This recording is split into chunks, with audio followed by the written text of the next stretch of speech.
What's up, military millionaires? I am trying something new today, and that is that I just had an idea for a video about the simplest thing that you need to know about real estate investing. Like, real estate investing is easy if you just understand this.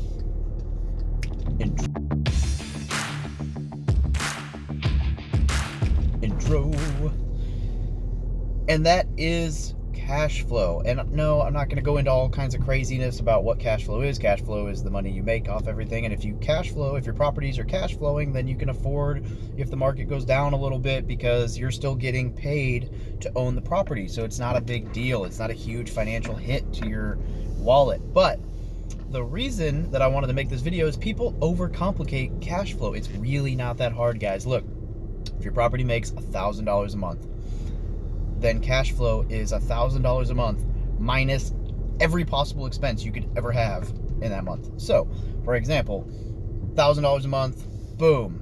Say mortgage is $550. So now you've got, that's not a good example. We'll say mortgage is $450. Well, we'll say PITI, right? Principal, interest, taxes, and income is $550 a month. So that's your mortgage, your interest, your taxes that are going into escrow, and your interest, right? So if all of that equals $550 a month, that leaves you $450 a month.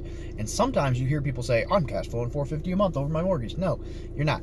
You need to budget for maintenance. You need to budget for CapEx, which is capital expenditures, which is like when your roof goes out or your water heater goes out. So you need to start budgeting for those things based on how old they are. And then you need to budget for vacancy because you'll have people move out and you want to put money aside just because it does cost to turn the place over. You're going to have some days where you're not rented. You know, every day that's not rented, you're missing out on that income, and potentially you have to paint the place, maybe you have to recarpet, you know, depending on how they do or do not take care of your rental. And so you've got all these expenses you need to budget for, even if they don't happen in that month. So if you set aside 5, maybe 6, 7% for all of that every month, and you're going to want to do your own math on that. Let's say we set aside 5 for easy math. So $50 for repairs, $50 for CapEx, $50 for vacancy. Now we're down to $600, so $700, so $300 in cash flow. And then maybe we just budget an extra $100 for, oh shit, right? Like, stuff happens. And I'm not saying that that's all there is. There are probably other expenses that you could budget. I'm just doing this very hip pocket through a YouTube video in my car. But that's it, right? Like, cash flow is that easy. Total income minus all expenses. Take the extra, put it in your pocket. Except what you need to do is reinvest it. Just pretend it doesn't exist. You weren't using it before.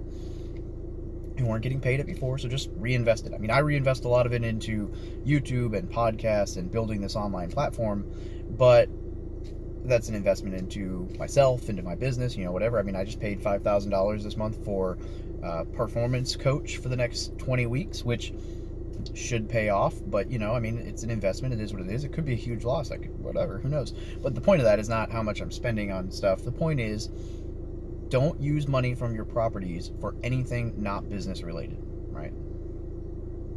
Don't fall into the trap of making $300 a month cash flow and then paying $300 a month extra in booze or tattoos or whatever. Don't do it. Use the money to reinvest in the property. So I just want to reiterate again, this is how simple real estate investing is.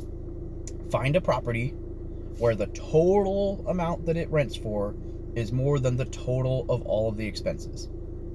And you need to know if you're paying utilities and all this random stuff and trash and whatever, you know, you need to factor all those expenses in and verify them. Don't just trust what the MLS says. Like, if it says taxes are $500, go and look for taxes. Property, the Greene County or whatever county tax assessor can tell you what the taxes are for that. You can call a utility company if somehow you're on the hook for utilities and find out what the last year was. You can find all this information out, but that's the bottom line, is if that works, okay. Now, obviously, the more cash flow you get, the better, to an extent. If you're getting a huge amount of cash flow because you've got a really, really crappy ghetto property and nobody, like, you're just going to have problem tenants, it might not be worth it. It really might not. You know, you don't know. That's up to you. But that's the down and dirty of real estate. So that's how simple real estate is, right? Real estate investing is that simple. Now, there are all kinds of complex intricacies that we could go into. And frankly, if you want to go into a lot more information on just a Barney style breakdown of everything you need to know to get started in rental and property investing, there's a link down below to my course. It's really cheap. I mean, it's cheap enough that everybody I consulted with about building a course told me not to make it that cheap, right? Like, they told me to charge 2, 3, I don't know. I got told at one point that I should charge $997, and I'm charging less than 10% of that. So this is your chance. It's probably going to go up in value. It's probably going to be more expensive in the future, but definitely click the link below if you want some more information on rental properties. I've got all sorts. I mean, it's hours and hours of content, and I'm updating it as I go with bonus content and coaching calls and stuff like that. So it's going to be good. Definitely check it out. Link down below, from 0 to 1 real estate investing for beginners. Also, just reach out, right? Comment on this, what questions you got. If you have a problem with some investing, like something that's got you just stuck, something you just don't understand, put it in the comments down below so that I can do another video. Also, hey, if you made it this far, let me know if you like the car videos, like the just impromptu me talking on the phone. If this is something that you enjoy, let me know. Don't forget to subscribe. Have a great day.